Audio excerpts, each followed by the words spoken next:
Welcome back to OU Nightly. Here's a live look over campus, and as you can see, our skies have really cleared out this afternoon, but hardly any clouds in the sky, and temperatures in return have risen. It doesn't show it on this graphic, but temperatures outside right now are in the 80s, and you can see that here on this graphic. You can see across the western and central part of the state, temperatures are in the 80s. A little bit cooler out towards eastern Oklahoma, Idabel, sitting at around 70 degrees. And taking that wider view across the southern plains, you can see here most of us, especially from I-40 northward, are in the 70s, with areas farther to the south in the 80s, over here towards the panhandle of Texas, also in those 80s.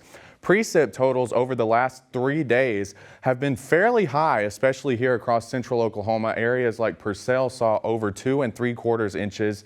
We saw over 1.5 inches here in Oklahoma City, and looking at the rest of the state, some of us even saw over 4 inches of rain. McAllister coming in at almost 4 3/4, Ardmore with over 3 inches of rain. But unfortunately, that hasn't helped much with our drought. We still have areas of severe to extreme drought here south of the I-40 corridor and up near the Kansas border. Hopefully, coming up this weekend, the additional rain that we get will help to alleviate some of that drought concern. But a big story that we have is this cold front moving through that's going to lead to these very cold wind chills by early Sunday morning. Looking at wind chills in the 30s by then, and then further this cold air pushes through, further cooling our wind chills down into the 20s by the time you wake up Monday morning. So definitely going to be a cold one out there. But before then, we'll have temperatures in the 70s, cooling down into the 60s tonight, and then a precursor cold front pushes through the state. We could see a few isolated showers with that.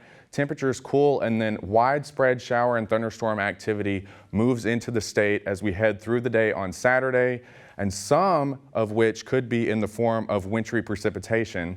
And you can see here towards northwest Oklahoma, places like Woodward and Guymon, you could be seeing a light wintry mix Sunday morning into the early afternoon hours before things really start to clear out as we head into the day on Monday. Now, looking at your your lows for tonight, we'll dip down into the 50s here in the metro, some 30s creeping into northwest Oklahoma, with 70s sticking with us into eastern Oklahoma.